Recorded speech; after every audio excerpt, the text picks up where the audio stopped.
آپ دیکھ رہے پروگرام نیا دن. آپ سب کو ایک بار پھر خوش آمدید کہتے ہیں. بات کی اکانومی پہ ہم نے تو یا ایسا ہو سکتا ہے کہ ہمارے یہاں ماہر نہ آئے جو اس موضوع پر ماہرانہ نکاح ڈالے, تو ایسا ہی ہے. ہمارے ساتھ جو ایک عزیز مہمان رہیں گے, محمد علی رضا صاحب, اکانومسٹ ہیں, ماشاءاللہ سے پی ایچ ڈی کر رہے ہیں یہاں پر.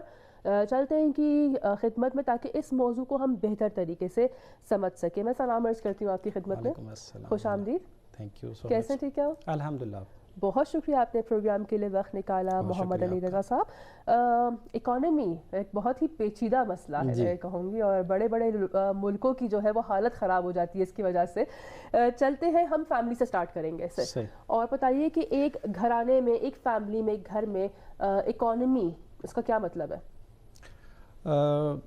سب سے پہلے جب آپ نے اقتصاد کی بات کی تو بہت سارے موضوع اس کے اندر انوالو, کیونکہ بہت ساری چیزیں اسی کے اندر موجود ہیں. ایک فیملی, ایک ملک, ایک شہر, ایک فرد, یعنی ایک پورا سسٹم. جب آپ آتے ہیں پھر فیملی کے اندر بیس پر بات کریں گے تو اصل اکانومی کی بیس ہی ایک فیملی سے شروع ہوتی ہے. کسی ملک کی اکانومی اگر یہاں پر بیس بناتی ہے تو وہ فیملی کی بیس پر بناتی ہے. اس میں سے کچھ عوامل ہوتے ہیں جن پر ہم بحث کرتے ہیں. کبھی کبھی ہم یہ بھی کہہ سکتے ہیں کہ ان میں سے بعض اولاد کی پرورش, ان کے لیے کھانے پینے کا بندوبست کرنا, ان کو ضروریات کی زندگی موقع پر دینا, اور پھر جب وہ بڑے ہو جائیں پھر ان کے لیے تعلیم و تربیت, پھر ان کے بعد شادی, پھر اس طرح ایک سٹیپ بائی سٹیپ ہے. اس کا ہمارے معاشرے کے اندر بہت اہم کردار ادا کرتے ہیں یہ ساری چیزیں. تو اقتصاد در حقیقت ایک فیملی سے ہی شروع ہوتا ہے. اور کسی بھی ملک کا اگر آپ بجٹ بھی دیکھ لیں وہ کہاں سے بنتا ہے؟ وہ اقتصاد ایک گھر سے ہی بنتا ہے. یعنی وہ گھر کے افراد کو کاؤنٹ کرتے ہیں, پھر اس طرح ایک شہر کے, پھر اس طرح ملک کے, تب جا کر ایک ملک کا ایک بجٹ بھی تیار ہوتا ہے. یعنی اقتصاد کی بیس کو ہم فیملی اکنامکس سے بھی کہہ سکتے ہیں کہ فیملی اکنامکس. اور یہ ٹرمینالوجی جو یوز ہوئی تھی یہ تو پرانی آ رہی ہے, لیکن صدیوں پرانی ہے, ہزاروں سالوں سے لوگ, لیکن اس پر جو کام ہوا وہ ابھی یعنی ان کہہ لوں کہ 50-60 سال پہلے اس پر بہت زیادہ. جب دوسری جنگ عظیم ختم ہوئی اس کے بعد کچھ اکانومسٹ انہوں نے اس پر کام کیا اور پھر اس کو باقاعدہ اقتصاد کا ایک حصہ بنایا. میں چاہوں گی تھوڑا اس کو ڈیٹیل میں جانتے بات کو گفتگو کرتے ہیں کہ یہ جو ہے فیملی جو ہے یہ پورا سسٹم جو چل رہا ہے کب سے ہمارے معاشروں میں؟ آپ نے بتایا کہ سیکنڈ ورلڈ وار کے بعد یہ جو ہے آیا, تو ہندوستان اور پاکستان سے جہاں سے ہمارے ناظرین کا جو ہے وہ تعلق ہے, وہاں سے کب جو ہے اس کو اہمیت دینا شروع ہم نے کیا اور کب سے یہ ہمارے ساتھ ہے؟ اگر ہم بات کریں, پہلے میں تھوڑا سا ایک ورلڈ کا خلاصہ بتاؤں گا, بیک گراؤنڈ بتائیں گے, ٹھیک ہے نا, پھر اس کے بعد آؤں گا اپنے اس ایریا کی طرف فوکس کریں گے. سب سے پہلی جو چیز تھی کہ دنیا کو کیسے سمجھ آئی کہ یہ امپورٹنٹ ہے. اس کے لیے انہوں نے جب اکانومی کے لیے جو بحران ہے دنیا کے اندر, تو انہوں نے دیکھا کہ کہیں نہ کہیں پر ایک فیملی بھی میٹر کرتی ہے. لازمی نہیں ہے کہ بہت بڑے عوامل اس پر اثر انداز ہو رہے ہیں. تو انہوں نے کیا کیا, انہوں نے جا کر پھر اس پر ریسرچ کی. اس کا پہلا ورڈ 1922 کے اندر اس کو انٹروڈیوس کرایا گیا ورلڈ بیس پر, ٹھیک ہے نا, کہ یہ بھی ایک عوامل ہے, آپ اس کے اوپر بحث کریں, ٹھیک ہے نا, اس کو مد نظر رکھیں اور اس کے مطابق فیصلہ کریں. پھر اس کو بات کرتے گئے کیونکہ ہم جب تاریخ کے مکتب نظام اور علم کی جب ہم بات کرتے ہیں تو بہت سارے مکاتب اقتصاد نے اس کے اوپر بحث کی ہے, لیکن 1960 کے بعد اس پر کامل اس کو اقتصاد کا حصہ بنایا گیا جہان کے اندر, اور پریکٹیکلی طور پر. لیکن اسلامی ممالک کے اندر یہ کب ہے؟ اسلامی ممالک کے اندر یہ بہت دیر سے, یعنی 1990s کے بعد آپ اس کو دیکھ لیں. یعنی انقلاب اسلام کے ایران کے بعد, پھر اس کے بعد ایران نے اس پر کام کرنا شروع کیا, پھر دوسرے ممالک نے بھی, اسلامی ممالک, انہوں نے کام شروع کیا, پھر اس کے بعد آیا یہ ہمارے خطوں میں. تب تک اس سے پہلے اس کا کنسیپٹ ہمارے اس میں علاقوں میں نہیں تھا, لیکن سمجھ اور اس کی فہم اور اس کے جو انڈیکیٹر تھے نا وہ ہمیں معلوم نہیں تھے. اس کو ہم یعنی اس کے عوامل کو ہم بحث نہیں کر سکتے تھے. اب ہم جب دیکھتے ہیں کہ اس کے مکمل بحث جو شروع ہوئی وہ 1990s کے بعد اور اس 20 سینچریز میں, یعنی اب اگر ان پچھلے 10 سالوں میں آپ دیکھ لیں اتنا زیادہ کام ہو چکا ہے کہ اس کے اوپر باقاعدہ ایک ریسرچ آرٹیکلز, ریسرچ پبلیکیشنز اور بہت بڑے مفکرین, اور خود اس کو اقتصاد کا ایک بہترین عنصر قرار دے دیا گیا کہ یہ ایک ایسی چیز ہے کہ جس کو ہم نظر انداز نہیں کر سکتے.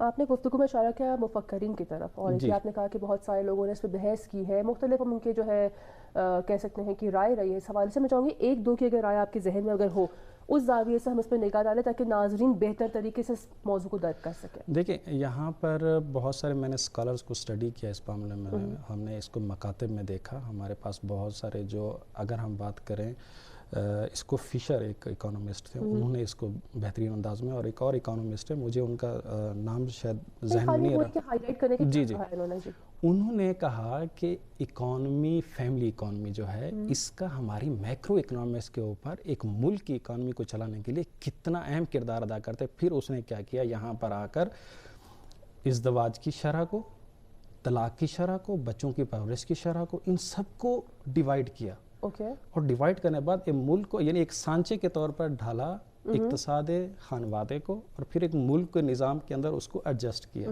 اور وہ شاید 1992 کے اندر بھی ایک نوبل پرائز بھی انہوں نے ون کیا تھا اسی بیس کے اوپر کہ family economics is the one of the best indicator in our economy. صحیح. تو فیملی اکانومی کے اگر ہم کہیں اہم فیکٹرز کیا رہیں گے؟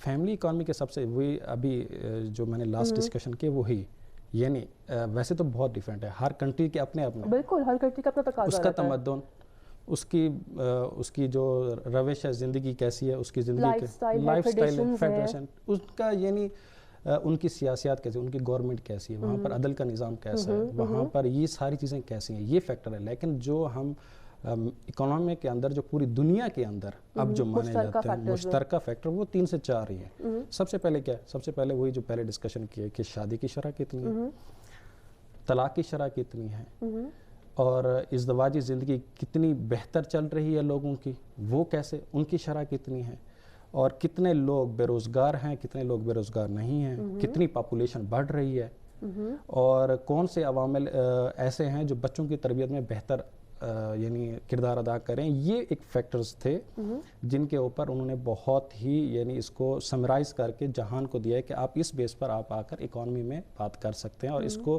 یوٹیلائز کر کے آپ ایک ملک کا ایک سانچہ، اکانومی کا سانچہ کو آپ ڈھال سکتے ہیں. اس میں گفتگو میں آپ کے ساتھ آگے بڑھاؤں گی، بہت ہی دلچسپ گفتگو ہماری یہاں پر چل رہی ہے. عزیز ناظرین، یہاں پر جلدی سے ایک حصہ دیکھتے ہیں اور جلدی سے لوٹتے ہیں. پروگرام نیا دن آپ سب کو خوش آمدید کہتے ہیں. جناب محمد علی رضا صاحب ہمارے ساتھ ہیں. بہت ہی زبردست موضوع، میرے خیال سے پہلی بار ہم جو ہے اس زاویے سے دیکھ رہے ہیں یا اس موضوع پہ ہم نگاہ ڈال رہے ہیں. چلتے ہیں واپس ان کی خدمت میں.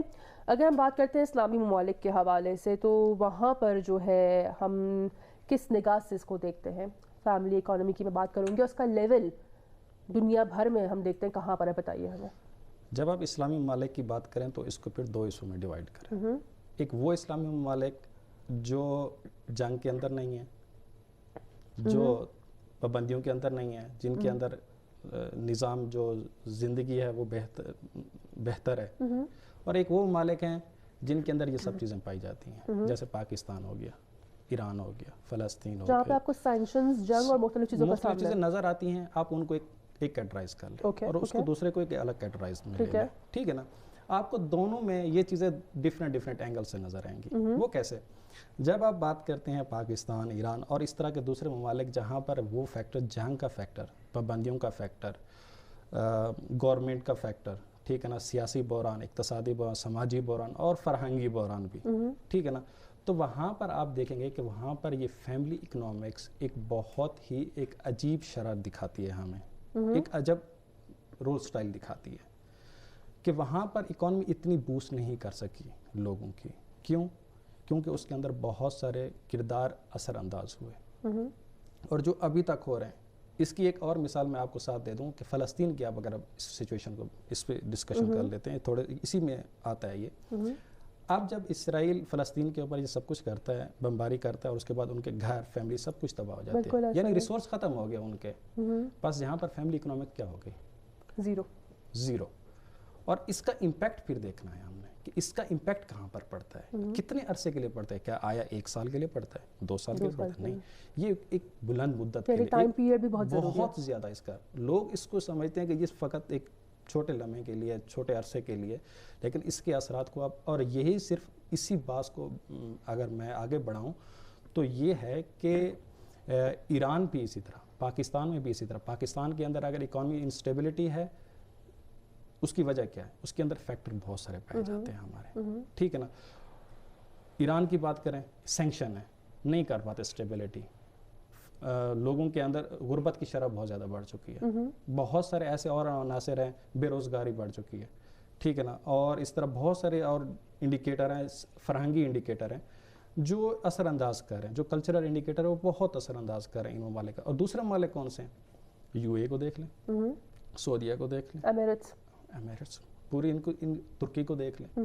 ان کے اندر لوگوں کا لائف سٹائل کیسا ہے، ان کی فیملی اکنامکس کیسی ہے، یہ چیزیں بہت میٹر کرتی ہے. جب ہم اس زاویے سے، اسلامی اکنامی زاویے سے ہم دیکھتے ہیں تو یہاں پر یہی چیزیں ہیں کہ یہ چیزیں فیکٹر کرتی ہیں کہ اسلامی ممالک کے اندر کون سے ممالک ایسے ہیں جن کے اندر جو اکانومی فیملی ہے وہ کس طرح گروتھ کر رہی ہے اور کس طرح ڈکلائن کر رہی ہے. ہم نے دونوں کو اس اینگل سے دیکھا. چلے چلتے واپس ہم جو ہے وہ اس طرف کی دیکھیں. جب ہم بات کرتے ہیں، مثال ہم پاکستان کی مثال لیتے ہیں. پاکستان میں 4 مختلف صوبے ہیں جن کی اپنی ٹریڈیشنز اور کلچرز ہیں، ٹھیک ہے، جو سچ میں ڈفرینشیٹ کرتی ہیں آپس میں. آپ دیکھ لیں سندھ کا ایک الگ بالکل اسٹائل ہے، پنجاب کا الگ اسٹائل ہے. بات کرتے ہیں شادی بیاہ کے، پھر ہم اور اسے جہاں ڈیپتھ میں جاتے ہیں تو دیکھتے ہیں کہ پھر وہاں پر ٹریڈیشنز فرق کرتی ہیں. یہاں پر جو ہے آپ دیکھ رہے ہیں کہ مثال 8 دن کی شادی ہے تو کہیں جو ہے وہ 1 دن کی شادی ہے. ساری چیزیں بہت وہ ہیں، ڈفرینٹ ہیں. تو یہ کہ کس طرح سے ہینڈل کیا جاتا ہے. یا پھر آپ وہی دیکھ لیں شادی یا طلاق کے ریشو کو کس طرح سے، یہ نہیں عجیب ہے میرے لیے، کس طرح سے ہینڈل کیا جاتا ہے اور پھر جو ہے فیملی اکانومی کو جو آگے بڑھایا جاتا ہے. اگر آپ اس زاویے کو اگر پاکستان میں ڈالنا چاہیں تو بہت خوبصورت زاویہ نکلتا ہے ان کے، کیونکہ 4 صوبے 4 الگ الگ ٹریڈیشن اور سب کا ایک الگ الگ انداز ہے زندگی کا. کوئی بالکل سمپلسٹی میں شادی کرتا ہے اور کوئی کہتا ہے کہ نہیں، شان و شان دھوم دھماکے سے ہونی چاہیے. شادی تو ہو گئی، شادی پر اخراجات بھی کر لیے، اس کے بعد اصل اکانومی شروع ہوتی ہے یہاں سے. تو پھر سے وہی بات آ گئی نا، یہاں پہ بھی ٹیسٹ چینج ہوتا ہے. بچے کو گورنمنٹ اسکول میں ڈالیں گے یا پرائیویٹ اسکول میں، یہ بھی میرے خیال سے کافی وہ ہے. تو کس طرح سے ہینڈل کرتے ہیں اس سے؟ جی، یہاں پر ہم اسی بات کو ڈسکس کرتے ہیں کہ جب آپ فیملی آ جاتی ہے، فیملی کے بعد جب بچہ آتا ہے اس کے ساتھ اس فیملی کا حصہ بنتا ہے، تو اس کے بعد اس کی پرورش سب سے پہلا انڈیکیٹر ہے. اس کی پرورش پر آپ نے کتنا انویسٹ کیا ہے، ٹھیک ہے نا. پھر اس کے امپیکٹ آپ کو نظر آئیں گے 4 سال بعد، 5 سال بعد، 6 سال بعد، 10 سال بعد. آپ نے بچے کو کیا سکھایا گھر کے اندر، کتنی اکانومی اسے سکھائی ہے، ٹھیک ہے نا. آپ بچے کو گھر میں بٹھا دیں اور کہہ دیں کہ نہیں جی بس آپ کا پاپا لے آئے گا چیزیں، آپ کا بڑا بھائی لے آئے گا، آپ بیٹھے رہو. بچہ کیسے؟ بچے کو ہاتھ پکڑ کر دکھائیں، ان کو سکھائیں. اس کا امپیکٹ آپ کو کل کو 4 سال بعد، 5 سال بعد، 6 سال بعد معاشرے میں، پھر کالج میں، پھر اسکولوں، کالجوں، یونیورسٹیوں میں، اور پھر ایک جگہ آپ کو یہ نظر آئیں گے گورنمنٹ کے اندر ایسے لوگ. یعنی ایک گھر سے ہی اکانومی کی بے شروع ہوتی ہے. دوسرے نمبر پر آتا ہے تعلیم و تربیت. تعلیم و تربیت دیں گے بچے کو اچھی، اس کی اکانومی کو آپ ڈسکشن کریں گے. یعنی شادی کے بعد انسان کی لائف شروع ہو جاتی ہے اصل اکانومی کے اندر. پریکٹیکل ایسے ہی شروع ہوتی ہے، اور پھر جا کر آپ کو اس کے نتائج نظر آتے ہیں لانگ ٹرم کے اندر. اگر مسائل نظر آتے ہیں تو بھی کہاں سے شروع ہوتے ہیں؟ گھر سے شروع ہوتے ہیں. یہاں پر ایک اور انڈیکیٹر جو سب سے زیادہ امپیکٹ کرتا ہے وہ ہے فرہنگ. آپ نے اس کی بات کی ہے کہ ڈیفرنٹ فرہنگ ہے. آپ بچے کو کیا سکھاتے ہیں؟ کون سا کلچر سکھائیں گے؟ کیا آپ اس کو ایسا کلچر سکھائیں گے جس کے اندر کل کو جا کر آپ خود، آپ کی سیونگ بھی آپ کے ہاتھ میں نہ رہے؟ یا وہ کلچر سکھائیں گے کہ کل کو بچہ آپ کے ساتھ مل کر ایک ایسا سسٹم کریٹ کرے گھر کے اندر، آپ کے ہیلپ کرے کہ آپ کی سیونگ اور آپ کی جو انکم ہے اس کے اندر آپ کو ہیلپ ملے. یعنی ایک فیملی سے ہی شروع ہو رہی ہے. یعنی ماسٹر مائنڈ اس میں جو ہے وہ فیملی ہی آپ کا، فیملی ماسٹر مائنڈ. اور اس کے بعد ایک معاشرہ ماسٹر مائنڈ بنتا ہے. اس کے بعد وہ اسکول، وہ کالج، وہ تھاٹس، بالکل جسے ہم کہتے ہیں نا تھاٹس آف اکنامکس، وہ اثر انداز کرتے ہیں بچے کے اوپر. یہ سب سے بہت امپورٹنٹ ہے. زبردست. میں آپ کا شکریہ ادا کرتی ہوں محمد علی رضا صاحب، آپ تشریف لائے یہاں پر. بہت ہی معلوماتی گفتگو رہی ان کے ساتھ. امید کرتی ہوں کہ ہمارے ناظرین نے ان کے بتائے ہوئے اہم نکات ضرور سنے ہوں گے، اس پہ ضرور غور کریں گے، تاکہ بغول ان کے ایک بہت ہی اچھی بات کی کہ آیا بچے کی پرورش ہم ایسے کر رہے ہیں کہ وہ تمام سیونگز لٹا دے، یا ایسی کر رہے ہیں کہ وہ ہمارا سہارا بنے اور آگے چل کر ہماری مدد کرے. امید کرتی ہوں کہ یہ حصہ آپ کو پسند آیا ہوگا. چلتے ہیں پروگرام کا ایک اور حصہ دیکھتے ہیں. Thank you so much. Okay, اللہ حافظ.